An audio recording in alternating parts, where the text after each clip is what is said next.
자, 7시가 돼서 오늘 강연을 시작하도록 하겠습니다. 오늘 강연의 주제는 화석자본 둘러보기입니다. 그래서 화석자본을 번역하신 유대현 선생님을 모시고 강연을 들을 건데요. 오늘 강연은 이제 노동당 정책위에서 올해 들어서 첫 번째로 하는 강연이고, 거의 한 달에 한 번 아니면 두 달에 한 번씩 계속적으로 강연을 개최할 예정입니다. 다 아시겠지만, 이제 말름이라는 사람이, 이제 생태적 전시 코뮤니즘을 얘기하는 그래서 이런 기후 위기 또는 생태 위기를 극복하는 데 있어서 가장 과격하고 급진적인 이론을 제시하는 분인데요. 이분이 쓴 그 화석 자본이 매우 유명한 책인데 드디어 이제 오늘 나오신 유대현 선생님께서 그 번역을 해주셔서 줄을 빼면 600페이지에 이르는 장대한 글인데 오늘 오시면서 1시간 안에 그 600페이지에 이르는 방대한 분량을 알기 쉽게 핵심만 뽑아서 설명해 주실 겁니다. 위대한 선생님 간략하게 좀 소개를 해드리면은 일단 이화여대 환경공학과의 교수로 재직해 계시고 전국 교수노조 대협력 실장으로 계십니다. 그래서 집회장에서 뵈면 언제나 교수노조 깃발을 들고 오시는 분이거든요. 그래서 실천 사업도 투쟁 사업도 굉장히 열심히 하시는 분입니다. 그래서 이 정도로 소개를 드리고 바로 위대현 선생님한테 마이크를 넘기겠습니다. 마이크 넘기기 전에 간략하게 좀 소개를 드리면 1시간 안에 어떤 강연을 하실 거고요. 일단 뭐 직접 참가하신 분도 계시고 유튜브로 접속하신 분도 계시고 줌으로 접속하신 분도 계신데 강의가 끝나면은 일단 질의를 해주시면 될 것 같습니다. 그래서 질의는 직접 하셔도 되고 아니면 유튜브에 이제 글로 남겨주셔도 되고, 줌으로 접속하신 분들도 글로 남겨주셔도 됩니다. 그래서 강의 듣고, 그다음에 질의응답 시간을 갖는 것으로 하겠습니다. 이상 소개를 마치고요. 큰 박수로 위대원 선생님 모시겠습니다. 예, 어, 뭐 잘 들리시리라고 믿고, 일단 시작하도록 하겠습니다. 예, 제가, 오늘 말씀드릴 거는 이제 화석자본, 이 안드레아스 말름이 쓴 요 책을 뭐 전체적으로 1장에서 16장까지 있는 책인데, 그냥 한번 쭉 이런 내용이 있다라고 그냥 둘러보는 정도로 소개를 드리려고 하고요. 예. 먼저 책으로 들어가기 전에 저자에 대해서 간략하게만 이제 말씀을 드리면은 이 안드레아스 말름이라고 하는 이 사람이 이제 스웨덴의 이제 룬드 대학교 인간 생태학부라고 당시에는 있었던 걸로 기억하는데 지금 현재는 이름이 또 바뀌었는지는 잘 모르겠어요. 어쨌든 그 학부에서 부교수 자리를 이제 가지고 그렇게 활동을 하고 있고요. 현재는 아마 학술지인 사적 유물론, 그러니까 히스토리컬 머테리얼리즘의 편집자로 일을 하고 있고, 어, 이 책 자체가 말름의 이제 학위 논문을 저 책으로 펴낸 거기 때문에 이게 기도 교수가 이제 알프 호른볼이라고 른트 대학교의 이제 이 교수인데 주로 이제 세계 체제론, 그러니까 중심부, 주변부 나눠가지고 이제 그 사이에 어떤 식으로 그 부등 교환이라고 보통 하죠. 어니퀄 이 익스체인지가 일어나는가 그런 것들을 이제 연력학적 관점을 조금 좀 같이 접목시켜서 그렇게 접근했던 걸로 좀 알려진 사람이고요. 예. 그리고 가족으로는 이제 쇼라 에스마일리안이 이제 배우자고 라티파 딸이 있는데 에스마일리안은 사람들이 아랍계로 착각하는 경우가 있는데 이란계고요. 예, 그래서 이란 쪽 상황에 대해서도 많이 이렇게 같이 글도 쓰고 그런 적이 있습니다. 책을 보신 분들은 좀 느끼실 것 같은데 보통 다른 책들은 이제 학자가 쓰면 학자가 이제 쓴 글인데 이 사람이 쓴 글은 약간 좀 느낌이 다르다고 생각하실 수가 있고요. 그 이유가 제가 볼 때에는 이 사람이 원래 그러니까 학자가 되어 글도 쓰는 활동가다. 활동가가 학자가 된 케이스고 다른 사람들은 이제 학자가 활동도 한다라는 느낌 그런 차이가 좀 있는 것 같다라는 정도. 그거는 좀 기억을 하시면은 내용을 읽는데 좀 도움이 되실 거라고 생각합니다.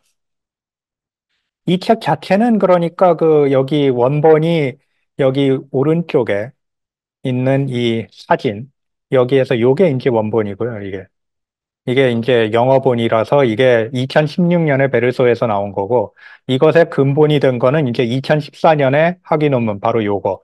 요 두꺼운 요 책으로 지금 현재 제본되어 있는 이게 바로 학위 논문인데 이게 2014년에 나온 책입니다. 그래서 주의하셔야 될 점은 시간이 굉장히 많이 흘렀습니다. 예, 그거 나온 후에. 그래가지고, 그 사이에 여러 가지 상황이 바뀐 게 있을 수가 있고요. 말하자면 뭐 기후위기는 더 심각해졌죠. 그런데 뭐 상황이 그렇게 좋아졌느냐, 그 사이에 뭔가 그 운동 상황이 개선된 것은 별로 없다. 뭐 그런 상황일 수도 있는데, 어쨌거나 약간 오래된 책이다라는 거는 그 기억을 하셔야 될 것 같습니다. 화석 자본은 지금 현재 두 번째 태제라고 하는 이제 그 출판사에서 2023년 11월 28일에 이제 나왔고요. 그래서 이게 앵게스 탄신일이라서, 예, 203주년 기념 책이다라고 저는 농담으로 얘기하는데, 뭐 그렇습니다. 오늘 그 말씀드리는 건 기본적으로 16장, 1장에서 16장까지 있는 책이고, 이 책이. 그래서 그 책을 전체적으로 일단 각 장을 쫓아가면서 이제 어떤 내용들이 있는지 이제 보려고 합니다. 그런데 이제 전체적인 구성을 한번 훑어가지고 가는 것이 좀 좋을 것 같아서 여기에다가 놔뒀고요. 기본적으로 1장에서 3장까지는 이게 아무래도 박사학위 논문을 그 가지고 와서 쓴 그 이 편집을 한 내용이기 때문에 약간 그 학위 논문을 그 논문의 구조와 좀 비슷하게 되어 있는 경향이 있어요. 그래서 1장에서는 일단 배경, 지금 현재 기후위기라든지 이런 것이 어떻다라는 그런 배경을 좀 설명하고 그거에 대해서 좀 이슈를 제기를 하는 거고, 그 다음에 2번에서는, 2장에서는 이제 그렇다면 이런 것들에 대한 주류 이론들은 어떤가라는 거를 조금 좀 이렇게 그 리뷰한 다음에 이제, 근데 그게 좀 이상한 것 같다라는 쟁점을 제기하는 부분이고요.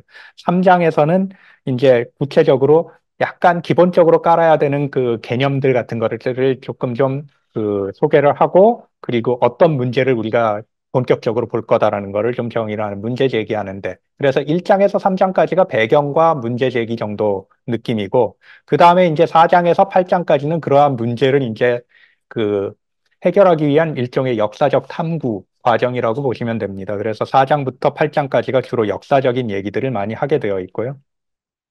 그 다음에 9장과 10장은 이제 이데올로기 측면에서 당시에 이제 그 자본가들과 이제 그 노동자들이 이 증기력, 화석 자본은 결국엔 이제 증기기관, 여기에서 이제 증기기관 이 석탄을 쓰니까 바로 그 석탄을 사용하는 이 증기기관을 사용하는 바로 이 자본주의를 이제 그때 당시 영국 산업 자본주의가 어떤 식으로 구성되었고 어떤 식으로 그 전개가 되었는지 그건 보는 거라서 그때 당시에 특히 이제 증기기관에 대해서 부르주아와 이제 그 노동자 계급이 어떤 식으로 이데올로기적으로 그거를 바라봤는지 그거에 대해서 좀 설명하는 곳이 되겠습니다.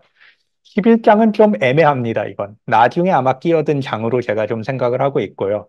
이게 이 책 자체가 너무 그 면직업종에만 그 집중해서 얘기가 전개가 되다 보니까 전체상을 보여주지 못한다라는 비판이 아마 있었을 것 같고, 그거에 대해서 뒤늦게 조금 좀 보완하느라고 아마 들어간 게 아닌가라고 생각이 되고, 이거는 이제 면직업종 외에 다른 종류의 업종에서 뭐 어떤 식으로 상황이 전개됐는지를 약간 서머리해주는, 요약해주는 장이라고 보시면 됩니다. 그래서 이건 조금 좀 중간에 짧게 들어가 있는 장이고, 그리고 12장에서 16장까지는 이제부터가 이제 그 이 사람이 앞에서 이제 탐구를 하고 한 거를 가지고 이제 결론적으로 자신의 이론을 펼치는 곳이라고 보시면 됩니다. 그래서 12장에서 앞에서 얘기했던 상황들을 보고 주류 이론들이 어떤 면에서 잘못됐다는 걸 다시 한번 다 비판해가지고 요약을 하고요. 그 다음에 이제 13장에서 화석 자본이라고 하는 게 어떤 거다라는 거를 좀 구체적으로 이제 자신의 이론으로 이제 제시를 하는 거고, 14장은 이제 현대가 되면은 이제 세계화된 화석 자본이 되니까 그게 어떠한 효과를 가진다는 걸 이제 14장에서 얘기하고, 15장에선 일단 기후변화에 대한 여러 가지 대안들이 있을 수 있는데 그것들이 어떠한 문제들이 있는가라는 그러한 것들에 대해서 좀 얘기를 하게 되는 거고요. 그리고 16장은 결론부. 그래서 이런 식으로 구성되어 있다라는 흐름을 알고 계시면은 책이 두껍긴 하지만 내용 자체가 복잡한 건 아니기 때문에 흐름은 굉장히 직선적으로 잘 나가는 스타일이라서 그래서 읽는 데는 그렇게 큰 부담은 없는 그러한 책이라고 할 수 있습니다. 예. 그래서 지금부터는 1장부터 이제 16장까지 쭉 그 어떤 내용이 있는지 모든 내용을 다 얘기할 수는 없고요. 그 아무래도 길다 보니까 그냥 그 1장부터 16장까지 이런 흐름으로 간다라는 정도로 대략의 내용을 그 설명을 드리도록 하겠습니다. 그래서 1장은 일단 그 기본적으로 아까 말씀드린 것처럼 배경을 일단 좀 그 깔아놓고 그 다음에 어떠한 문제를 그 우리가 바라봐야 되는지에 대한 그러한 전반적인 내용을 조금 설명을 합니다. 그래서 우선 첫째는 일단 기후변화가 아무래도 화석 연료 사용에 문제가 되는 건 기후변화니까요. 그래서 기후변화의 현황을 그 설명을 하는데 물론 여기에서의 현황이라고 하는 것은 어디까지나 2016년 당시 기준입니다. 그 사이에 많이 바뀌었죠, 상황은. 그렇기 때문에 꼭 이 내용이 지금 현재의 가장 최근 내용은 아니다라고 생각하시면 되고요. 하지만 그때도 이미 엉망진창이었다라는 얘기로 일단 끝납니다. 그리고 이제 그 이러한 기후 변화를 이제 다루기 위해서는 이게 아무래도 변화, 온난화이기 때문에 변화 이상 역사적 관점이 필요하다라는 걸 좀 강조를 하는 편입니다. 그게 강조가 특별히 되어야 되는 게 사실은 뭐 당연한 얘기인데, 어, 그런데 그걸 강조해야 되는 게 이제 당시 지금도 그렇죠. 약간 학적 유행이 공간을 중시하는 학적 유행이 있기 때문에 그것과 약간 대비하기 위해서 이제 그 학위 논문을 이제 그 쓸 때 그렇게 쓴 것 같고요. 그 다음에 이제 특히 역사적 관점이 중요한데 그 중에서도 기후변화가 인간의 역사에 준 영향이 아니라 보통 사람들이 이제 이런 거 얘기하면은 많은 사람들이 뭐 고대 문명이 뭐 기후변화 때문에 뭐 멸망했다 뭐 이런 얘기들 많이 하는데 그게 중요한 게 아니라 지금 중요한 건 지금 당장 기후에 우리 역사, 어떻게 지금 현재 이 산업 자본주의가 어떻게 영향을 줬는지를 그걸 봐야 되는 거기 때문에 기후 속에 역사가 남긴 영향, 바로 이 방향을 자신은 주로 봐야 된다라고 생각한다. 이런 것들을 이제 지적을 합니다. 그래서 이런 내용들이 조금 있고요. 그리고 여기에서는 이제 그 화석 경제라고 하는 단어를 정의를 하는데요. 이건 뭐 사실은 그냥 현대의 자본주의를 그냥 부르는 그 용어라고 생각하시면 될 것 같아요. 왜냐하면 이게 결국에는 지속적으로 그 성장하는 성장 경제죠. 자본주의 성장 경제고. 그런데 그걸 하기 위해서 화석 연료를 계속해서 더 많이 소비해서 이산화탄소 계속해서 배출량을 늘려나가는 그러한 경제를 이제 하나의 덩어리로 봐서 바로 화석 경제라고 부르겠다. 근데 뭐 기본적으로는 그냥 그 현대의 자본주의를 얘기하고 있는 거라고 생각하시면 됩니다. 그래서 요걸 정의하고요. 그런데 이거를 이제 문제 삼기 위해서는 이걸 분석하기 위해서 뭘 해야 되느냐? 당연히 화석 연료를 사용하게 된 그 계기를 살펴볼 필요가 있다, 역사적으로. 그게 바로 증기기관을 사용하게 된 거다라는 거죠. 그래서 증기기관을 사용해서 바로 산업혁명 시기에 영국이 이러한 성장 경제를 이루었다. 그렇기 때문에 증기기관이 왜 활용되고 확산되었는지를 살펴봐야 된다. 이제 그런 정도의 얘기가 1장의 얘기가 됩니다. 2장은 아까 이제 대략 던진 바로 그 문제들에 대해서 아무런 그 배경 이전에 뭐 연구라든지 그런 게 없었지는 않았을 거니까 요즘 사람들이 그럼 주로 어떤 식으로 얘기를 하는가를 좀 살펴보자라고 해서 한 세 가지 정도의 그 이론 틀을 이제 그 주류 이론으로 이제 봐서 이제 제시를 합니다. 그래서 첫째는 이제 리카도 멜서식 패러다임이라고 하는데 기본적으로 아이디어는 여기에선 이거거든요. 일단 자본론에 나오는 것처럼 증기력이 이미 쓰이기 이전에 이미 수력이 영국에서 산업 자본주의 이렇게 운영하고 있었던 그 돌리고 있었던 상황이었다는 얘기죠. 근데 증기력이 수력을 대체하게 된 이유가 뭐냐라고 봤을 때 리카도 멜서스틱 패러다임은 결국엔 결핍이 어떠한 기술적으로 해소된다. 라는 게 이제 리카도 멜서스틱 패러다임이라고 여기에서 이제 얘기하는 게 됩니다. 그러니까 쉽게 말해서 수력이 뭔가 부족해가지고 기술적으로 증기기관이 사용되게 되었다. 라는 그러한 식의 방식의 얘기고요. 그 다음에 이제 기술 결정론 계열이 있을 수 있는데 이거는 이제 그 기본적으로 증기기관이 원래 우수한 기술이니까 그냥 잘 사용됐고 그게 들어오면서 자본주의가 이렇게 그 발전하게 된 거다. 그렇게 얘기하는 게 이제 기술 결정론이라고 생각하시면 됩니다. 여기에는 이제 생산력 결정주의 같은 것들이 이제 포함될 수가 있는 거고요. 그리고 그 중에서도 이제 그 이러한 이론 중에서도 가장 이제 이 사람이 많이 비판하는 게 인류세 서사라고 제가 이제 적은 건데 결국엔 인류 전체가 뭔가 그러한 성향이 있어서 인류 전체가 꾸민 기획으로서 화석 연료 사용하게 되고 그 증기기관 사용하게 되고 기후변화 일으키게 되는 거다. 성장하는 것은 인류의 본성이다. 뭐 이런 식으로 얘기하는 것이 인류세 서사라고 여기에서 얘기를 합니다. 그래서 이러한 세 가지 이제 보통 이론 틀에 대해서 얘기를 하고요. 이러한 세 가지 이론 틀을 그럼 결국에는 우리가 증기력이 등장하기 이전에 수력이 쓰였는데 수력이 왜 증기력으로 대체되었는가를 그럼 직접 탐구해 보면은 이것이 맞는지 틀리는지 한번 볼 수 있을 것 같다라는 얘기죠. 그래서 만약에 그런 과정에서 수력이 여전히 풍부하고 저렴했는데도 전환이 일어났다. 증기기관으로 바꿨다라고 하면 리카르도 멜서스틱 패러다임 안 된다는 얘기고요, 말이. 그리고 실은 생산력, 증기기관이 사용되게 된 것 자체가 생산관계, 당시의 자본주의 생산관계의 어떠한 그 특성 때문에 그렇다라고 하면 기술 결정론이 말이 안 된다는 얘기고, 그리고 만약에 일부 사람들이 다른 사람들의 명시적 저항을 짓밟으면서 증기력을 도입했다라고 하면 인류 전체가 뭐 한 거 아니다라는 얘기가 된다는 겁니다. 그래서 대략 그런 식으로 이제 그 얘기를 해 나갈 거다라는 거를 알 수 있습니다. 3장에서는 이제 그 구체적으로 이제 그 얘기를 더 진행하기 위해서 약간 기초적으로 좀 깔고 가야 되는 그러한 그 개념들이 있고, 그거를 조금 좀 도입하는 부분이 있고요. 그리고 또 하나는 이제 문제를 좀 더 구체적으로 이렇게 그 형상화해서 제시하는 부분으로 되어 있습니다. 그래서 여기에서 가장 중요한 개념이라고 하면 이제 그 에너지원, 말하자면 수력이라든지 풍력이라든지 아니면 증기력이라고 이제 부르는데 증기력이라든지 이런 것들이 다 시공간상에서 서로 다른 어떠한 그 특성을 가지고 이렇게 거동을 한다는 얘기죠. 그 거동을 대략적으로 표현하는 걸 윤곽이라고 이제 얘기를 하는 거죠. 그래서 시공간상의 윤곽으로 에너지원들의 특징을 나눠보겠다라는 것. 이게 가장 이후에 얘기를 할 때 중요한 내용이라서 이거는 얘기를 하고 넘어가는 게 좋을 것 같아서요. 그래서 대략 세 가지 정도의 그 부류로 나눕니다. 윤곽에 따라서. 첫째는 이제 흐름이고요. 흐름은 에너지가 흘러가는 겁니다. 그야말로. 그래서 태양광이라든지 이건 빛이 그냥 태양으로부터 날아오고 있는 거죠. 그리고 수력, 이것도 이제 물이 흘러가고 있는 거고, 풍력, 바람이 불고 있는 거고. 그래서 다 대부분의 재생에너지 계열은 일단 흐름이라고 하는 그러한 윤곽을 가진다라고 얘기를 하고요. 이 특징상 이거는 지나가는 그 순간 낚아채서 써야 됩니다. 내 맘대로 어디에 모아놨다가 쓴다든지 그게 되는 게 아니고, 그리고 또 한 가지 특징이 공간과 시간 속에 어떠한 특정한 조건에 따라 주어지는 거죠. 수력은 뭐 물이 흘러가는 강 부근에서 쓸 수 있는 거고, 그리고 풍력은 바람 잘 부는 곳에서 쓸 수 있는 거고, 그리고 바람이 불 때 쓸 수 있는 거고, 말하자면 풍력은. 그리고 수력도 물이 많이 흐를 때 쓸 수 있는 거고, 태양광도 마찬가지로 빛이 들어올 때, 즉 밤에는 못 쓰는 거고, 그리고 빛이 잘 드는 곳에선 잘 쓸 수 있는 거고, 이러한 조건에 따라 주어진다는 특징이 있고요. 그리고 운동의 양을 인간 마음대로 늘리거나 줄이지 못한다. 절대적으로 통제가 곤란하다라는 특징을 가집니다. 그래서 이런 것들은 다 자연적으로 그냥 주어지는 거라는 특징이 또 있고요. 공짜로 주어지는 자연력이라는 얘기를 하는데, 그래서 사실은 중요한 건 그래서 상품이 되기가 좀 어렵다라는 겁니다. 물론 이것도 상품으로 만들려고 하죠. 하지만 어쨌거나 상대적으로 좀 어려운 특징을 가진다는 거고요.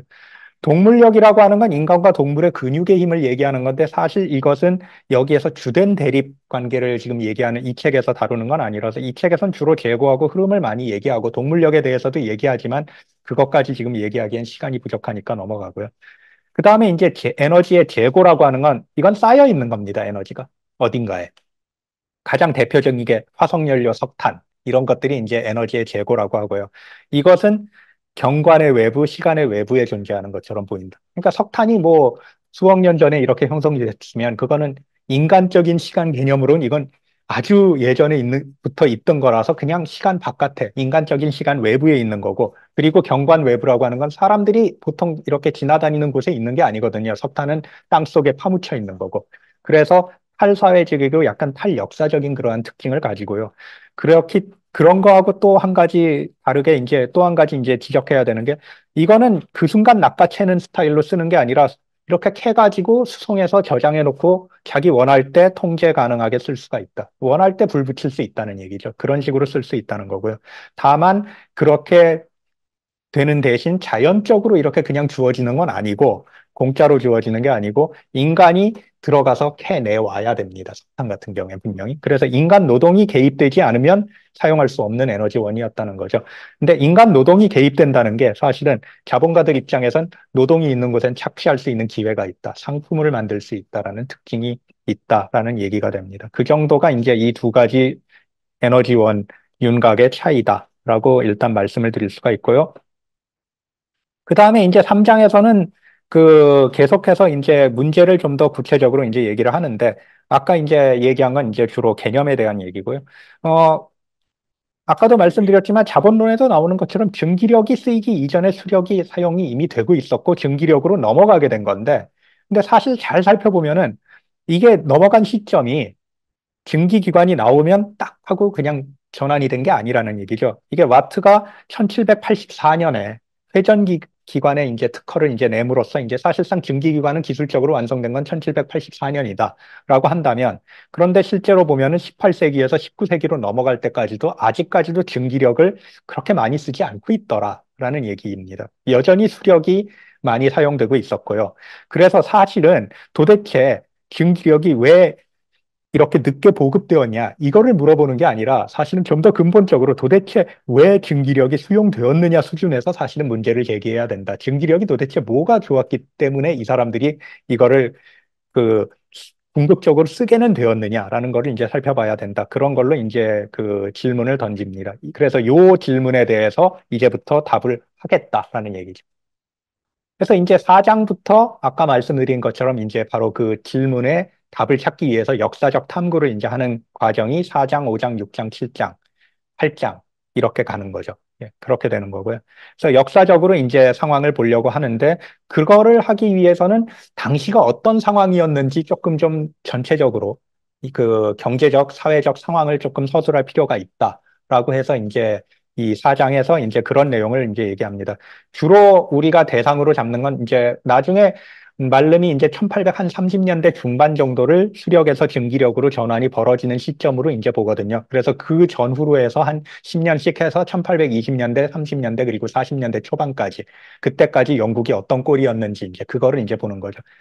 일단 가장 중요한 거 영국의 상황. 1825년부터 드디어 공황이라고 하는 게 시작됩니다. 이게 계속해서 1825년에 터지고 그 다음에 몇 년 후에 또 터지고 또 터지고 해가지고 좌우지간 자본주의가 엄청난 위기 상황에 몰리고 있는 상황 그렇게 된 거였고요. 그리고 그 직전 1824년 여름에 단결금지법이라고 하는 게 이제 드디어 폐지가 됩니다. 이거는 이제 노동조합을 불법으로 이제 만들고 있었던 건데 노동조합이 어쨌든 합법화가 되는 거죠. 그래서 노동조합들이 이제 드디어 합법적으로 투쟁할 수 있게 되니까 당연히 엄청난 노동조합의 투쟁이 일어나게 된다는 얘기입니다. 그래서 노동자들의 거센 저항이 있고 동시에 경제적 위기 상황이고 그런 위기에 지금 자본가들이 몰려 있다라는 상황이었고요. 그래서 결국 자본가들은 어떻게 했느냐? 자본가들이 한 일은 투쟁을 결국 분쇄를 해야 됐는데 어떻게 해야 되겠느냐라고 했을 때 기계를 도입해서 해결했다라는 얘기입니다. 자동화를 했다는 얘기죠.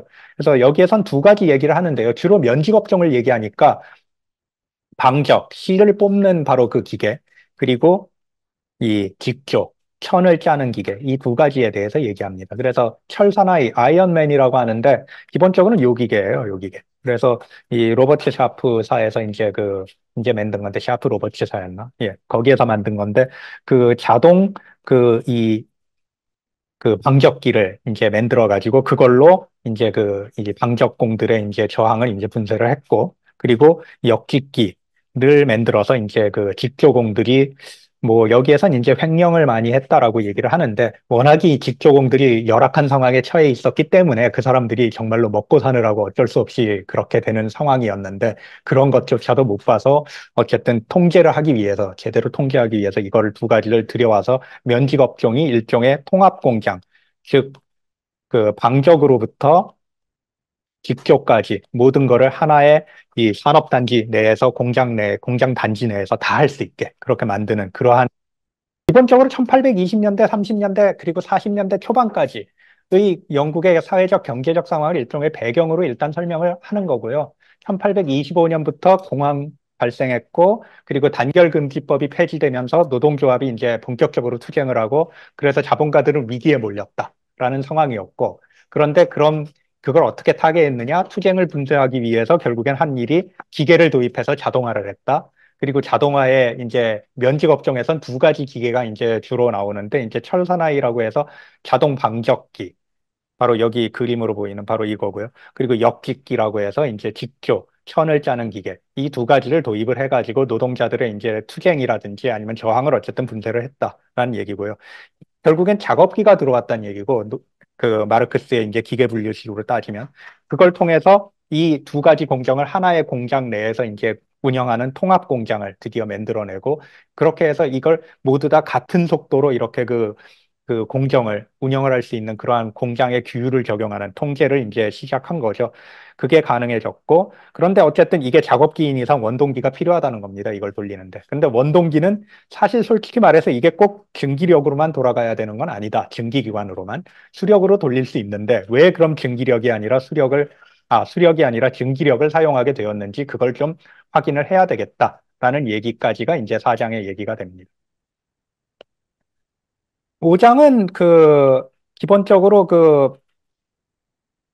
아까 말씀드린 것처럼 이 수력으로부터 증기력으로의 전환이 이루어진 시점을 1830년대 중반이라고 얘기를 했는데, 그거를 이제 통계적 자료를 가지고 이제 설명을 하는 내용이 우선 앞부분에 있고요. 그래서 1830년대 중반에 수력으로부터 증기력으로의 전환이 이루어졌다. 영국 면직물 산업계에서. 예, 그렇게 얘기를 하고, 그 다음에 그런데 그 원인을 기존의 주류 이론, 특히 리카르도 멜서스식 패러다임으로는 도저히 설명이 되지가 않는다. 라는 얘기를 이제 합니다. 간단히 말해서 그냥 요약하자면 수력이 넘쳐났고 저렴했고 최소한 증기만큼 강력하고 고른 운동이고 그리고 효율적이었는데도 불구하고 1830년대 중반까지도 여전히 그랬는데 증기력으로 다 갈아탔다. 왜 그랬는지 다른 원인을 찾아야 된다. 리카르도 멜서스식 패러다임으로는 설명이 안 된다. 그 정도까지가 이제 여기에서 주로 얘기가 나오는 거라고 생각하시면 될 것 같아요. 그래서 6장부터 7장, 8장, 6장, 7장, 8장이 그럼 구체적으로 이제 그럼 왜 증기력을 선택했는가에 대해서 이제 세 가지 측면에서 보는데요. 이제 첫 번째는 그럼 수력은 정말로 못 쓸 물건이었냐? 아니, 앞에서 얘기한 것처럼 잘 썼단 얘기죠. 그렇다면 수력을 확장을 시켜서 더 많이 쓰고 싶어 했을 겁니다. 사람들이, 자본가들이. 그래서 사실은 1820년대와 30년대 정도에 대규모로 수력을 이제 공급을 해보려고 하는 그러한 계획들이 여러 가지가 있었다라는 얘기를 하고, 근데 그것들이 왜 실패했는지 한번 보자라는 얘기입니다. 그래서 결국 결론적으로 얘기하면 여기에서는 생산력을 새로운 수준에서 사회적으로 조직화하려고 했는데 대규모 이제 수력을 공급을 해야 되니까요. 그랬더니 그와 모순되는 사적 소유 관계가 이제 문제가 되더라는 얘기죠. 주로 이제 그 자본가들이 다 자기 공장에 있는 그 공정은 자기 마음대로 굴리고 싶은데 운영하고 싶은데 그게 이제 수력을 한꺼번에 저 위에서 저수지에서 이제 물을 흘려주면 그 물이 자기 공장에 들어올 때 그 시점부터 이제 운영을 해야 되고 기타 등등 여러 가지로 상당히 귀찮더라라는 얘기죠. 그래서 이 사적 소유 관계와 이러한 수력이라고 하는 것이 결국에는 어떠한 공유제로서 사용될 수밖에 없는 그러한 공유제의 법칙이 있는데 그것에 구속되는 것을 자본가들이 싫어했다. 그래서 기본적으로는 사적 소유 관계와 생산력의 사회적 조직화 사이에 기본적으로 어떠한 근본적인 모순이 있다라는 얘기, 그걸 얘기를 하고 있습니다. 반면에 이제 뭐 석탄이야 뭐 증기기관 위쪽 동네에 있는 누가 증기기관을 쓴다고 해서 내가 못 쓸 이유가 있는 게 아니고, 그리고 석탄이야 자기가 원할 때 그냥 태우면 되니까. 그러니까 상대적으로 통제가 쉽다라는 얘기죠. 그래서 그러한 이유에서 기본적으로 수력이 약점을 가지고 있었다. 당시 자본가들의 입장에서 볼 때. 그런 얘기를 하고 있습니다. 그리고 이제 7장과 8장은 어, 아까 얘기한 이제 시공간랑의 이제 윤곽이 다르다고 하지 않았습니까? 수력은 이제 흐름의 특징을 가지고 있고, 그리고 이제 증기력은 석탄이니까 이건 화석연료. 그래서 에너지의 재고 덩어리로 이제 생각할 수가 있는데 그 차이에 의한 그 차이가 아무래도 영향을 줬을 것이다. 그게 어떻게 영향을 줬는지 살펴보자는 얘기입니다. 그래서 7장은 먼저 공간을 먼저 살펴보는데요. 공간상의 증기가 그럼 수력보다 더 유리했던 점이 뭐냐라는 걸 이제 얘기하고 싶었던 거죠. 근데 기본적으로 이건 당대 자본주의의 특성과 수력의 시공간산 윤곽이 어떻게 모순되었는지 이제 살펴보게 되는 겁니다. 가장 중요한 건 일단 수력은 낙차가 있는 곳에서 써야 돼요. 그런데 낙차가 있는 곳은 보통은 벽지입니다. 예, 사람 많이 사는 그런 곳에 있는 게 아니란 얘기죠. 그래서 결국 노동력을 구하기가 어렵다라는 근본적인 아무래도 이제 그 약점이 있을 수 있다는 거고요. 이게 이렇게 될 수밖에 없는 게 당시에는 이미 도시화가 상당히 이미 진행이 되어 있는 상태였고요.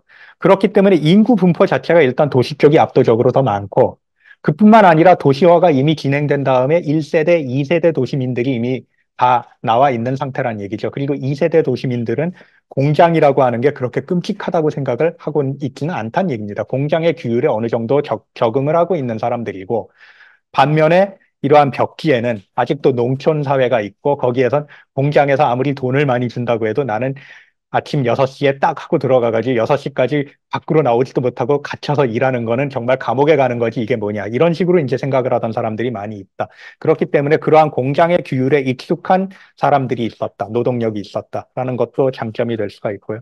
그 다음에 수력이 낙차가 있는 곳에서 이 수력을 쓰는 사람들이 그렇다면 어쨌든 노동력을 구했으니까 쓰긴 썼을 거 아닙니까? 그 전에. 그래서 그것이 어떻게 가능했느냐라고 했더니 몇 가지 방법이 있는데 특히 이제 도제제도 얘기를 좀 많이 합니다.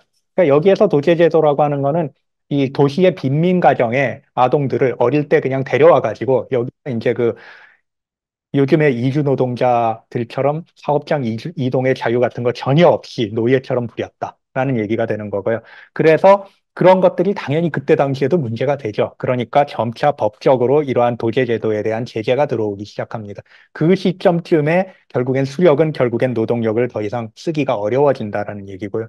그뿐만 아니라 이제 마지막으로 이제 직접 경제라는 얘기를 하는데 도시는 그 외에도 노동력이 많다는 것 외에도 여러 가지 다른 부가 시설들이 있다는 얘기죠. 뭐 금융기관들도 있고, 뭐 다른 기계를 제작해 주는 곳들도 있고, 그래서 그런 것들에 의한 직접 경제 효과도 있었다. 그런데 이런 것들이 전부 다 수력 쪽에 불리한 조건으로 작동을 했다는 얘기를 하고 있습니다. 8장에서는 이제 증기의 시간상 양점을 보는데요. 수력은 뭐 아까 얘기한 것처럼 흐름 자체가 시간에 따라서 왔다 갔다 하게 되어 있습니다. 이건 어쩔 수가 없는 거고요. 예, 그렇게 되어 있는 거고. 그런데 이제 그거를 자본가들이 이전에는 어떻게든지 대응을 해왔는데 그걸 어떻게 대응했느냐? 기본적으로는 노동 시간을 불규칙하게 만듦으로써 이제 대응을 했던 거죠. 물이 들어올 때 그러니까 그 일을 하게 했다라는 얘기입니다. 그리고 물이 들어오는 한 오래 일하게 했고 물이 안 들어오면 해산했다가 종키면 새벽같이 또 들어와서 일을 해야 되고 이런 식으로 정말 그냥 그 물 들어오는 시점에 그 수력이 물 수차가 돌아갈 수 있는 시점에 맞춰가지고 그냥 일을 시켰다는 얘기죠. 마음대로. 근데 이 노동 시간도 이렇게 불규칙하고 그리고 길고 그러면 당연히 문제가 되기 때문에 이것도 점차 그때 당시에 이제 영국에서 법적 규제가 들어오기 시작했다는 얘기죠. 그래서 공장법이 여러 차례 만들어지면서 이러한 제멋대로 노동 시간을 이렇게 쓸 수 있는 그러한 자본가들의 입장이 이제 그렇게 이제 될 수가 없는 상황이 이제 되었다라는 얘기가 되는 거죠. 그래서 이러한 상황이 되면서 수력을 이제 더 이상 마음대로 쓰기가 어려워졌다는 얘기를 하고 있습니다. 그래서 증기는 반면에 어떠한 측면이 있느냐? 주어진 시간에 정확히 맞춰서 조절해서 쓸 수 있다는 얘기죠. 아까 얘기한 것처럼 쌓아놨다가 자기 원할 때 태울 수 있으니까. 그래서 에너지의 재고라고 하는 이 흐름이 아니라 재고라고 하는 이러한 윤곽이 훨씬 더 유리하다, 통제가 가능하다라는 얘기입니다. 그리고 통제가 가능하니까 당연히 어떻게 하겠습니까? 더 빨리 돌리겠죠. 예. 기관의 속도를 빠르게 만들면서 아까 전체적으로 통합 공장을 만들어서 전체 공장을 기계의 그 흐름에 맞춰가지고 이미 운영을 하고 있는 상황이라 기관의 속도를 높이면은 점점 더 빨리 작업을 시킬 수가 있습니다. 그래서 통제가 바로 가속을 가능케 했고요. 물론 이렇게 기관의 속도가 빨라지려면 증기기관이 조금은 좋아졌어야겠죠. 그래서 기술적으로 개선된 부분도 있고, 그래서 사실은 효율이라고 하면 좀 그렇지만 어쨌거나 효율이 약간은 올라갔을 거예요. 그렇지만 그렇다고 해서 연료의 총소모량이 줄어들었겠느냐? 당연히 그렇지 않죠. 개번스의 역설이 바로 석탄을 사용하는 기술의 효율이 올라가면 올라갈수록 더 많이 쓰더라라는 얘기인데, 결국 기계화하면은 기본적으로 더 많이 생산하고요, 사람들이. 그리고 더 많은 에너지 쓰게 되어 있습니다. 지금도 마찬가지고 그렇게 되고 있는 거고요. 그래서 이런 얘기들을 하게 됩니다. 그래서 여기에서 결국 그런데 주목해야 되는 거는 이러한 모든 게 수력 자체가 뭐 자연적으로 어떠한 약점을 증기력에 비해서 가지고 있었다라고 보는 건 좀 문제가 있다는 얘기죠. 사실 24시간 내내 이 그 공장 돌리고 이런 거 하고 싶은 거는 저기 저 그 이 자본가들이나 그렇지 사실 밤에는 자야 되잖아요, 사람이. 예, 야간 작업 별로 몸에 좋지 않고 당연히 밤에는 자는 건데 그럼 태양광하고 원전하고 비교한다라고 하면 원전은 24시간 내내 똑같이 출력을 줄 수 있어요. 그게 좋은 것처럼 얘기하는데 생각해보면 그게 사람들의 보통 생활 사이클하고는 전혀 다른 거예요. 태양광은 낮에 오거든. 그러니까 낮에 오니까 낮에 발전되거든요. 그게 도리어 더 그 태양광이 도리어 사람의 삶에는 더 맞을 수도 있는데 그러니까 그런 것들을 얘기할 때 이러한 모든 그 흐름이라든지 이 재고의 장단점이라고 우리가 얘기하는 게 사실은 그 흐름이라든지 재고의 그 자체에 내재되어 있는 장단점이 아니라 자연적인 그런 어떠한 보편적인 게 아니라 그때 당시에 기계의 속력을 조절하고 가능한 모든 순간 최대한의 노동을 뽑아내야 할 필요성이 자본가들이 있었고, 그렇기 때문에 그러한 생산 관계 때문에 석탄이 유리하다고 판단이 된 거지, 이 사람들에게. 절대 이게 자연적으로 발생한 게 아니다. 그런 얘기를 하고 있습니다. 그래서 이것이 사실 중요한 내용 중에 하나고요. 예, 그래서 9장부터 10장까지는 앞에서 이제 6장, 7장, 8장에서 그래서 증기력이 수력에 비해서 당시 자본주의 상황에서 어떻게 유리했는가를 자본가들에게 그걸 이제 얘기를 했고, 그 다음에 그렇다면 이제 9장과 10장은 조금 좀 이제 그 얘기를 바꿔서 당시에 그렇다면 두 개의 계급이 어떤 식으로 이 석탄, 증기기관을 바라봤는지, 그거를 이제 좀 설명을 하고 있습니다. 그래서 9장은 이제 부르주아 사이드에서 이제 자본가들이 어떻게 봤는가를 이제 얘기하는데, 기본적으로 자본가들은, 증기기관 굉장히 훌륭한 거다라고 하면서 거의 이것이 그 자체로 자동적인 힘을 부여받은 사물, 물신으로 거의 취급을 했다는 얘기죠. 그래서 살아있는 주체인 것처럼 그렇게 거의 얘기를 했다는 얘기입니다. 그래서 물론 이게 그냥 그 수사, 그냥 그 이렇게 표현만 그렇게 한 것일 수도 있는데 의외로 자본가들이 정말로 그렇게 생각했을 수도 있다는 그러한 증거들이 있습니다. 그게 뭐냐 하면 사실은 그렇게 대단한 증기기관을 만들어낸 와트님은 정말로 훌륭하신 분이니까 그러한 분은 저기 저 국가의 중심, 바로 그 이제 그 웨스트민스터 국회의사당이죠, 걔네. 의사당 거기에 의회 의사당에다가 이렇게 그 동상을 세워놔야겠다라고 해서 거기에 이렇게 커다란 석상을 집어넣습니다. 그래서 여기에는 자세히는 안 나와 있는데요. 그 웨스트민스터 그 사이트에 가보면은 그 이 동상에 대해서 그 이 동상이 아니고 석상인데 좌상이고요. 그 그거에 대해서 설명이 되어 있는데 너무나도 커가지고 입구로 못 들어갔어요. 그래서 이걸 세 부분으로 나눠가지고 질질 끌고 들어갔는데 그러면서 그때 당시에 누군가의 무덤 뚜껑을 다 박살을 내고 너무 무거워서 이걸 세워놨더니 바닥 내려앉고 그랬는데 그거를 다 세워놨더라라는 얘기입니다. 근데 자기네가 생각해도 그때 당시에 자본가들이 말도 안 되는 짓을 한 거죠. 이게 뭐 저기 저 마트가 저 얘네는 이제 영국은 이제 왕이 있는 나라니까 뭐 왕도 아니고 이렇게 되는 건 아닌데 그래서 나중에 1960년대에 이 사람들도 생각하기에 이게 너무 큰 게 들어와 가지고 이게 도무지 자리에 맞지 않는다라고 생각을 해가지고 나중에 이제 이걸 쬐끄만 흉상으로 이제 대체하고 요거는 저 창고로 집어넣은 그런 일이 있었습니다. 그래서 그만큼이나 대단하게 지금 현재 그 증기기관을 바라봤다는 얘기죠. 그리고 그렇게 하는 가장 큰 이유 중에 하나는 이게 자본가들을 바로 다른 저기 저 그 생산력들이 그 저항하는 거를 굴복시킬 수 있는 그러한 램프의 지니와 같은 존재였다라는 얘기입니다. 그래서 말하자면 이제 수력 같은 경우에는 자기의 흐름에 이 그 시간적인 특성이 있고 공간적 특성이 있기 때문에 그거에 따르지 않으면 그 쓸 수가 없어요. 그래서 자율성을 가지고 있다는 얘기죠. 그리고 노동도 마찬가지로 자율적으로 투쟁하고 저항하고 이것들을 한꺼번에 다 분쇄할 수 있게 해준 게 바로 이 위대한 증기기관님이다. 라고 그렇게 바라봤다는 얘기입니다. 그래서 이런 식으로 물신주의적으로 바라봤다는 얘기고요. 그 다음에 이제 10장에서는 그렇다면 그건 이제 앞에서 9장에서 얘기한 건 부르주아들이 그렇게 본 거고 그럼 프롤레타리아는 어떻게 봤느냐라는 걸 이제 얘기하는 거죠. 노동자들은 당연히 증기력과 적대했다.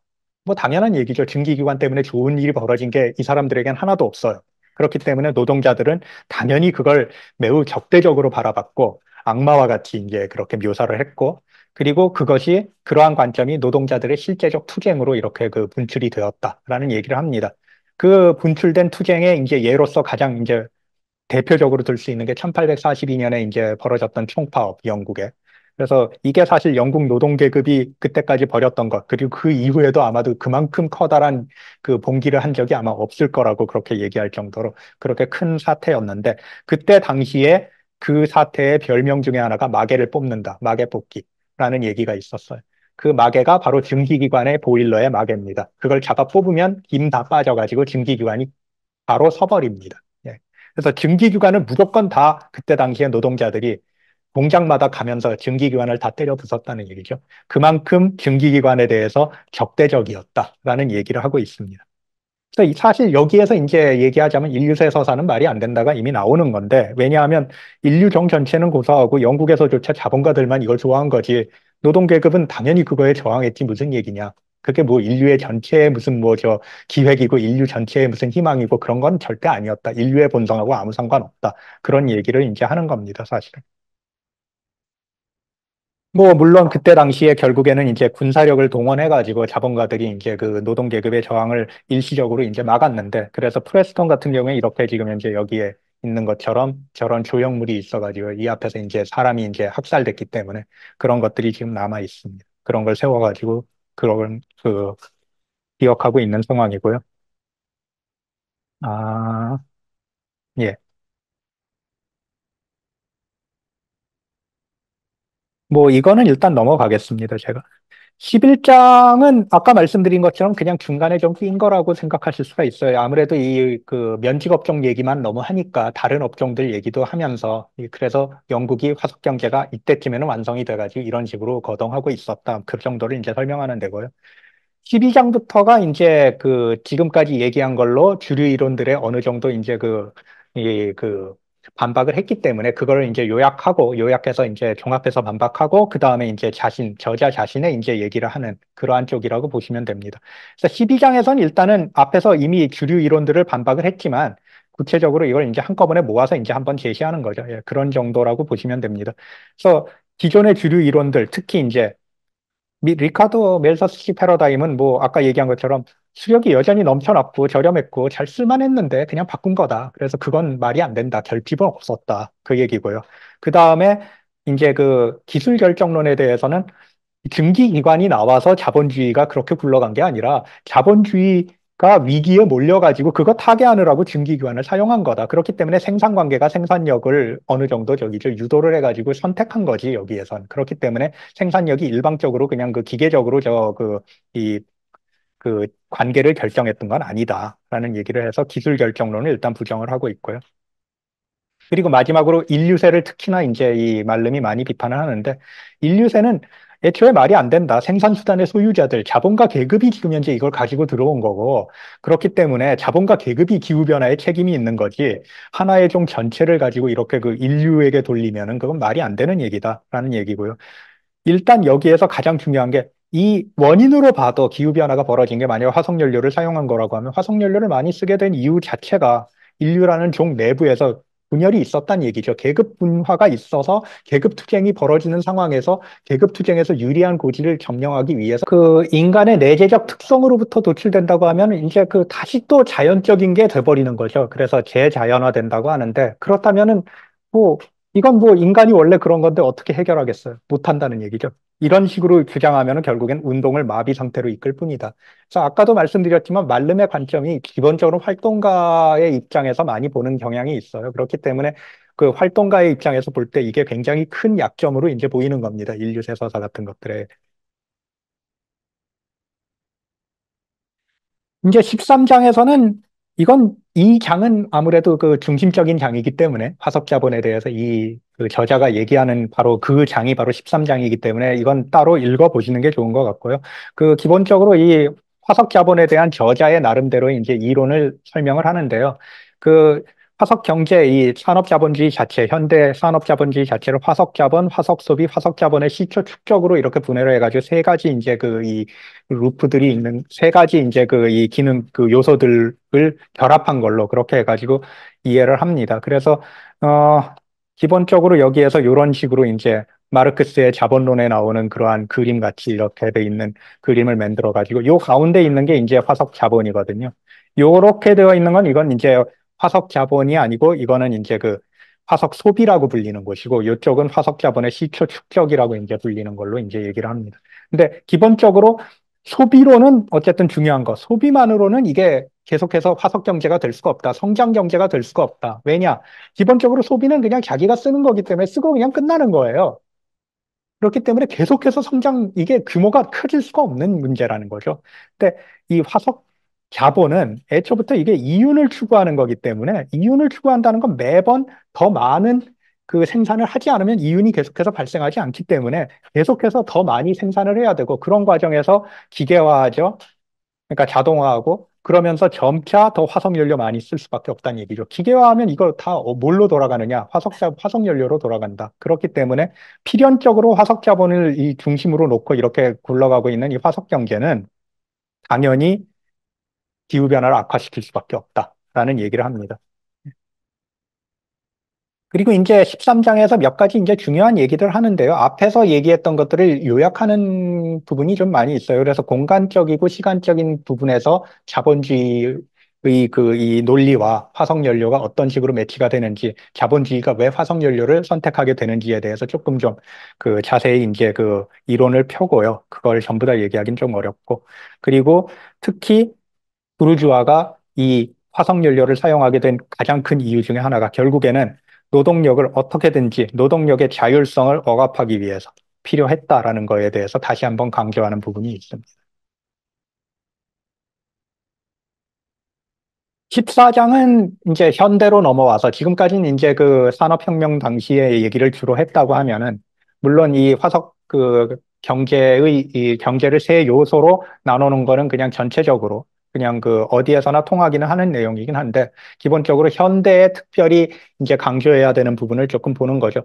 그래서 세계화가 되었다는 게 자본이 세계화가 되었다는 게 이제 한 가지 중요한 특징이라고 보고 그래서 이 세계화가 되면 화석 자본이 세계화가 되면 어떠한 효과가 있는가? 뭐 당연히 기후 변화가 악화될 수밖에 없다라는 그러한 얘기를 합니다. 그 이유를 설명하기 위해서 세 가지 효과를 이제 얘기를 하죠. 팽창, 강도, 통합 효과라는 걸 얘기합니다.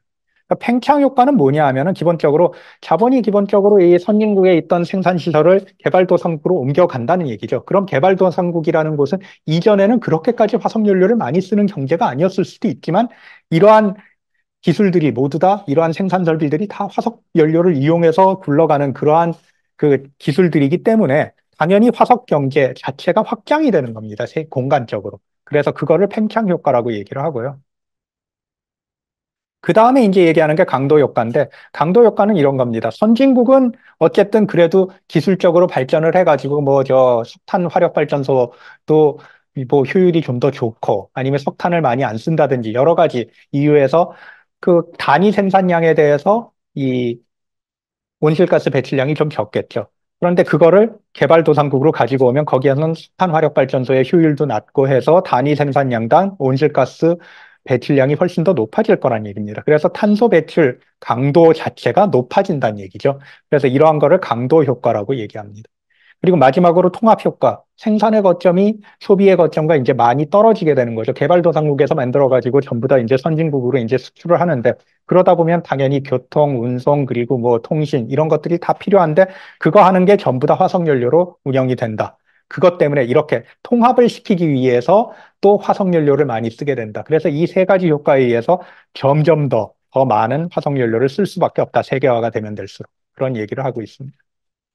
그리고 이제 14장의 마지막 정도에서는 이제 약간 다르게, 어, 왜 그런데 이런 문제가 있는 게 뻔한 화석 자본이 계속해서 이렇게 존속할 수가 있느냐? 왜 사람들이 들고 일어나서 다 이걸 혁명을 일으키든지 해야 될 것 같은데 그렇지 않는가에 대해서 이제 얘기를 하는데 여기에서 이제 다시 이데올로기적인 이제 측면을 조금 살펴보는데요. 화석 소비를 하는 사람들이 이데올로기적으로 이제 취해 있는데 바로 그러한 그 상황을 알티세르라든지 루카치의 이제 이론을 가지고 조금 좀 설명을 하는 그러한 경향이 있습니다. 그렇게 얘기를 하고 있고요. 근데 결국 결론은 이거예요. 그게 이데올로기는 진짜 피지배급한데 그렇게 큰 영향이 정말로 있느냐라고 생각해 보면 사실 그렇지 않다는 얘기죠. 당장 눈앞에 위기가 닥쳐 있는데 이 사람들한테 이데올로기로만 그렇게 이 사람들을 붙잡아 둘 수는 없다. 이데올로기가 통하는 건 선진국에 그나마 좀 먹고 살 만한 사람들이 주로 많이 통하는 거지. 그래서 이 화석 소비를 가지고 얘기를 삼는 문제를 삼고 이렇게 투쟁을 조직한다든지 하는 게 아니라 생산을 행하는 체제 자체를 이제 타겟팅 해가지고 그 공략해야 될 것이다라는 얘기를 하고 있습니다.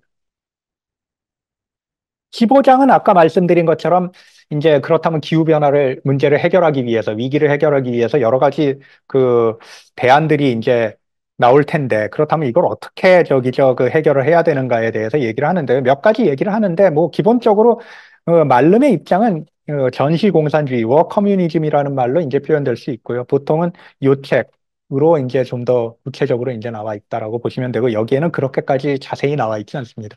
근데 결론적으로 얘기하면 간단하게 말해서 계획 경제 해야 된다. 예.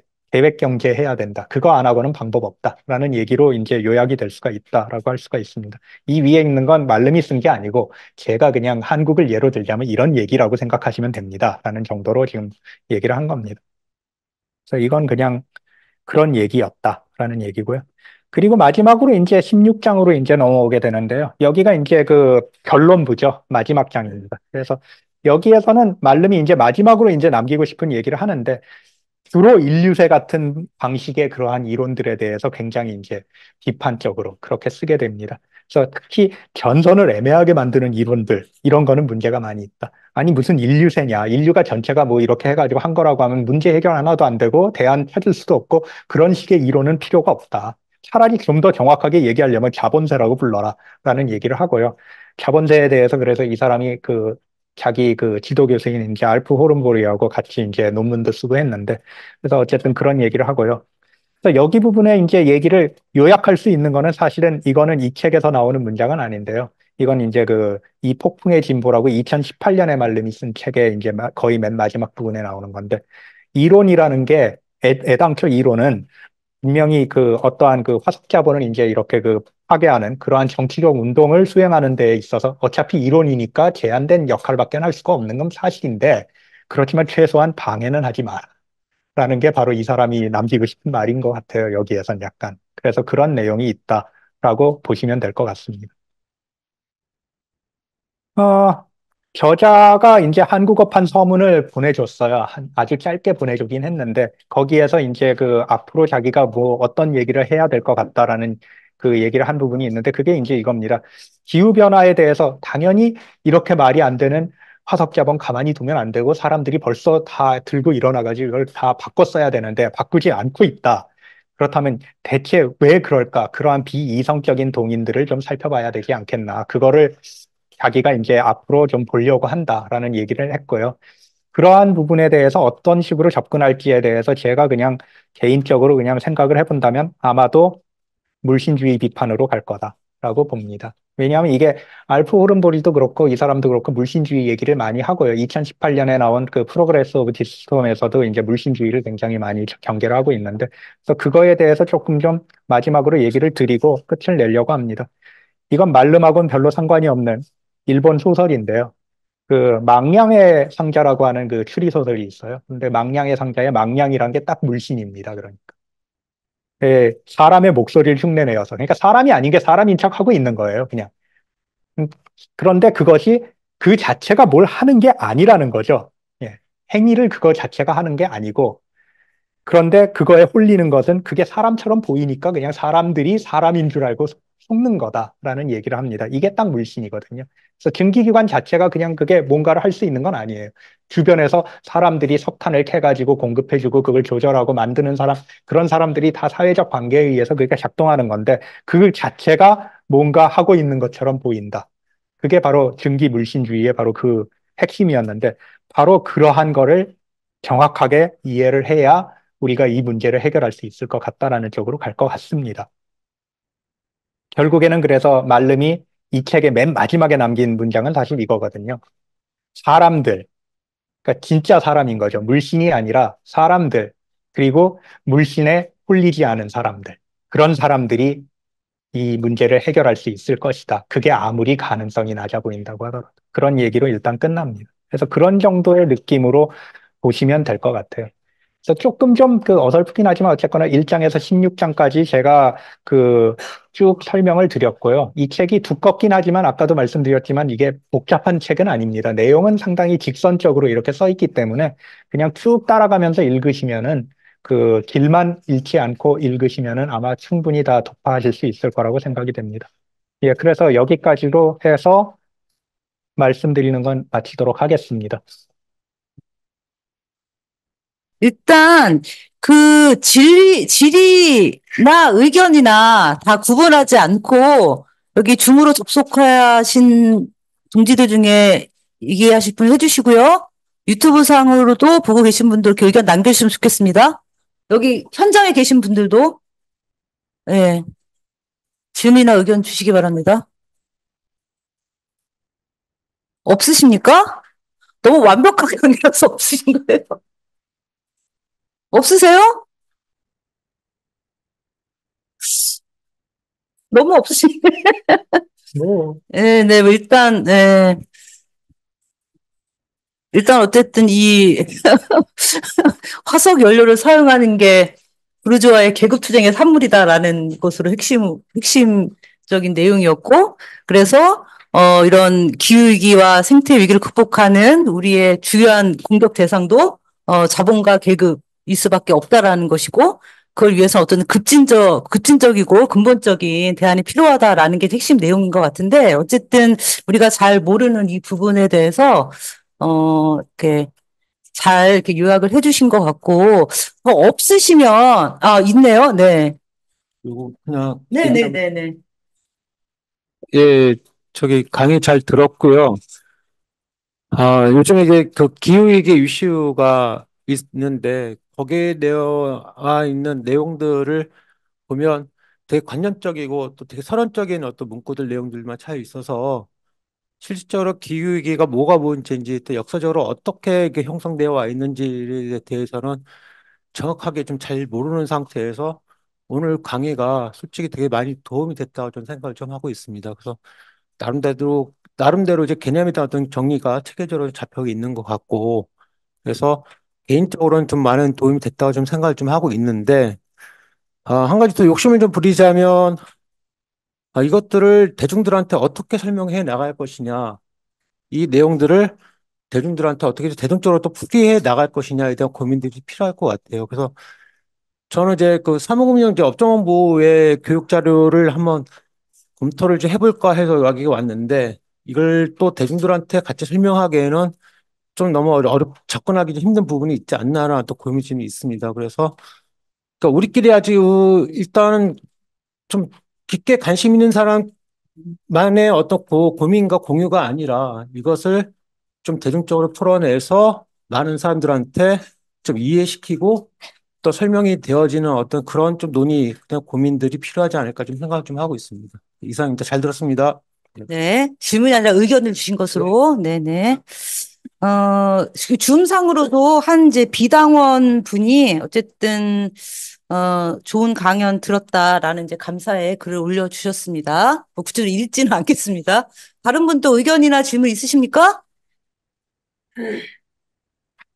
없으신 거로 제가 알고, 오늘 고생 너무 많이 해주셨는데, 그 이제 끝난다라고 제가 공식적으로 말씀드리기 전에 하나 광고 말씀드리겠습니다. 아시는 분은 다 아시겠지만, 올해의 기후정의 행진은 9월 7일 토요일 서울에서 열립니다. 아직 장소는 확정되지 않았다고 하고요. 우리가 이제 이론적으로 아는 것도 중요하지만 얼마만큼 실천을 하냐가 매우 중요하기 때문에 오늘 접속하신 분들 모두 9월 7일 기후정의 행진에서 같이 뵐 수 있었으면 좋겠고, 이 전국에 계신 노동당 당원 동지 여러분께서도 적극적으로 결합해 주셨으면 좋겠다라는 말씀을 드리고요. 이번 질문 아, 있습니다.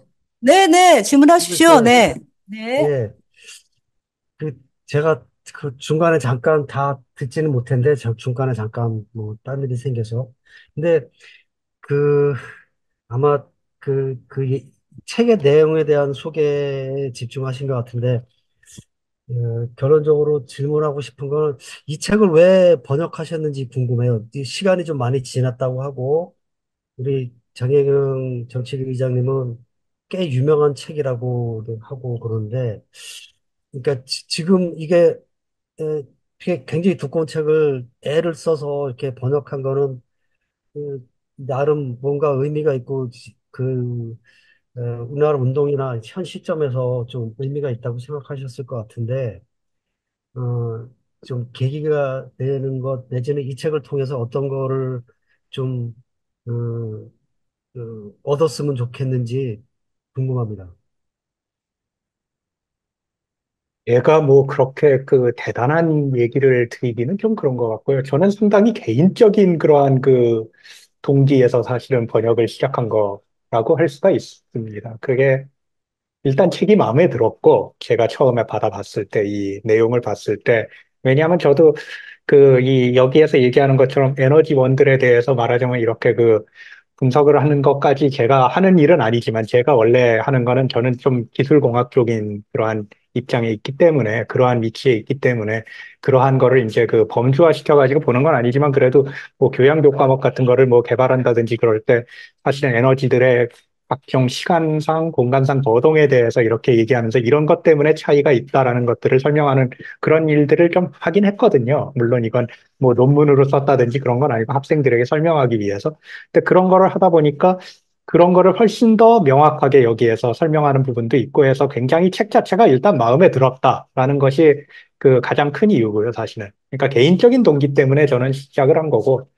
그리고 사실은, 번역 자체가 뭐 말씀하신 대로 좀 어려운 작업일 수도 있고 하고, 그런데 저는 어쨌든 즐겁게 했습니다, 이건.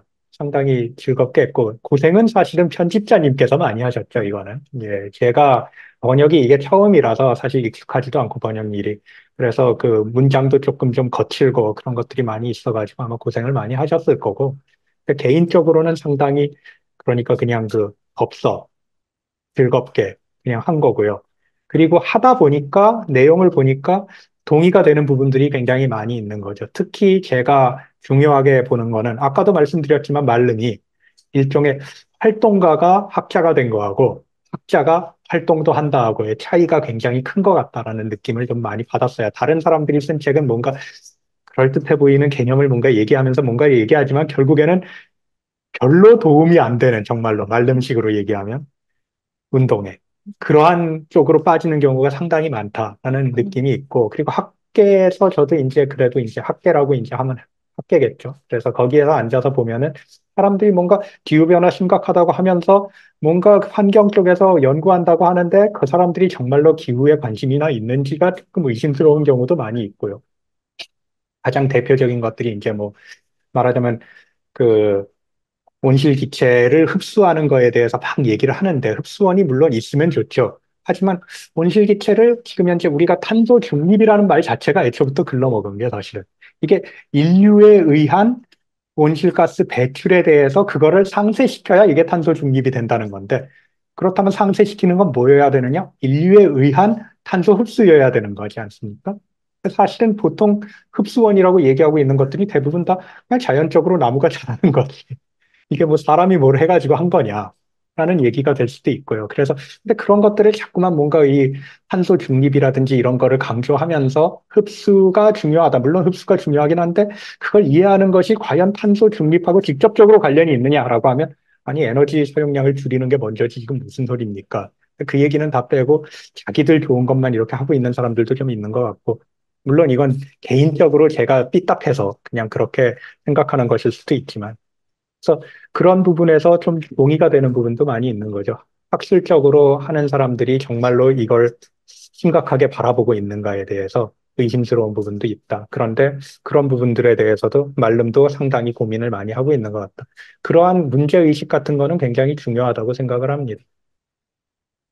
답변 끝나신 거죠? 예, 예, 또 질문이 들어왔습니다. 제가 읽어볼게요. 앞서 말름이 비판하는 구성주의와 생산력 결정주의의 시계열을 뒤집는 대안으로서의 구성주의가 용어상 차이가 있음을 짧게나마 짚어주셨는데 두 개념 간 차이를 좀 더 말씀해 주실 수 있는지 궁금합니다.라고. 저는 아무래도 화면을 공유를 하는 게 아무래도 좀 나을 것 네, 같긴 공유해 한데 주시면 될 것 같습니다. 사실 그게 제가 그렇게 본 거고요. 적으로 이제 이걸 좀 연구하신 분들은 그게 아니다. 그냥 같은 얘기로 그냥 서로 비슷하게 쓴다라는 얘기를 하시는데 제가 말씀드린 거는 사실 여기에서 이제 구성주의란 말을 여기에서 이제 얘기를 했는데요. 사실 콘스트럭티비즘이라고 여기에선 이제 얘기를 했고, 그 프로그레스 오브 디스톰이라고 이 폭풍의 진보라고 하는 책을 이제 2018년에 썼다라고 이제 얘기를 드렸죠. 거기에서 콘스트럭셔니즘이라고 하는 거를 또 비판을 하거든요. 그래서 콘스트럭셔니즘은 뭐냐 하면 그 인간에 의해서 자연이 완전히 구성되었다라고 하는 그러한 관점이라고 보시면 됩니다. 그러니까 자연이 별도로 존재하는 자연은 이미 없다라는 정도 수준으로 그렇게 얘기를 하는 건데, 뭐 말은 그럴듯하죠. 근데 다만 여기에서 문제를 삼는 건 말름은 어쨌든 자연이 따로 있으니까 그게 자연인 거고 인간이 있기 전에 자연이 있었는데 뭔 소리냐. 그거에 대해서 영향을 주고는 있지만 자연이 아예 인간에 의해서 완전히 구성되어서 탄생한 거다라는 식으로 하는 건 궤변에 가까운 얘기다. 음, 주로 그걸 비판할 때 콘스트럭셔니즘이라는 말을 이 사람이 썼고요. 그 책에서. 근데 음, 이 책에서는 콘스트럭티비즘이라고 하는 거는 이 그러니까 일방적으로 생산력이 생산 관계를 결정한다는, 기계적으로 결정한다는 게 아니라 생산 관계가 어느 정도 생산력을 구성할 수 있다라고 하는 관점. 그거를 이제 여기에서 구성주의라는 단어로 지금 표현을 해가지고 한 거고요. 그래서 이거는 일종의 마르크스주의라든지 그런 거 내에서 생산력과 생산 관계의 관계를 어떻게 보고 있느냐. 일방적으로 너무 생산 관계가 생산력에 의해서 일방적으로 그냥 그 기계적으로 거의 결정된다라고 하는 것이 생산력 결정주의라면 그건 아니고 생산력이 근본적으로는 생산 관계를 좌지우지하겠지만 그렇지만 생산 관계 역시 생산력에 어느 정도 영향을 서로 주고받는 그러한 변증법적 관계를 가지고 있다. 그거를 인정하고 특히 지금 이 관계에서는 생산 관계가 생산력 증기기관을 사용하게 된 바로 그러한 선택하게 된 이유가 음, 당시 자본주의 생산 관계의 어떠한 특정한 상황 때문에 음. 그랬다라는 걸로 봐야 된다. 그런 거를 강조한 거라고 그렇게 보시면 될 것 같아요. 그래서 지금 여기에서 얘기할 때는 좀 그러니까 이 사람이 구성주의라는 단어를 긍정적으로 사용하고 있는데 이제 그 프로그레스 오브 시스템에서는 그 이 컨스트럭셔니즘이라고 나오는 이 구성주의에 대해서는 상대적으로 굉장히 적대적으로 이제 그 비판하는 그러한 걸 볼 수가 있습니다. 그래서 약간 이게 용어가 그러니까 저는 이게 그래서 달라서 다른 거라고 이해했는데 또 다른 분들께서는 이거 연구하시는 분들께서는 또 비슷하게 그냥 혼용해서 사용하기도 하기 때문에 꼭 그런 건 아니다. 뭐 그렇게 얘기하기도 하고요. 그래서 근데 어쨌든 바로 그 두 개의 책의 내용을 비교해서 볼 때 약간 이거는 그 차이가 있게 사용되었다라는 걸 그냥 그 짚어놓고 그냥 넘어간 거죠. 그 네. 정도라고 생각하시면 될 것 같습니다. 네, 네, 답변이 된 것 같고요. 또 없으십니까? 예. 더 없으시면 마무리로 가겠습니다. 아까 말씀드렸듯이 9월 7일 날 동지 여러분들 얼굴 뵙고 같이 싸움했으면 좋겠고, 약간 중단해 주시겠습니다. 예.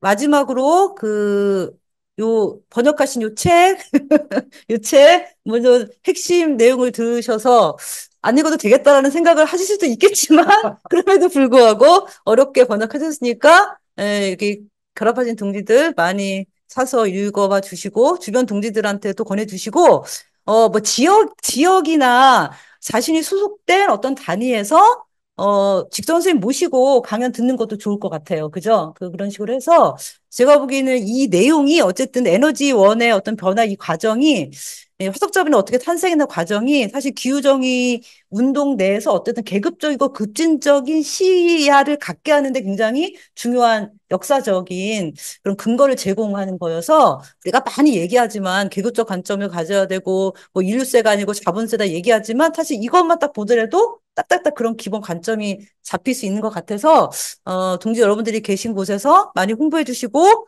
선생님 불러주시고 했으면 좋겠고요.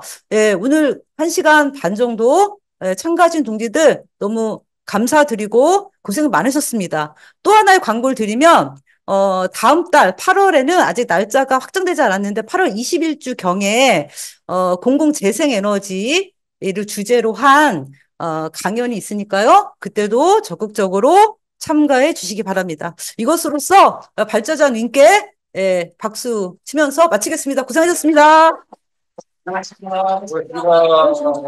예, 수고하셨습니다. 고생하셨습니다.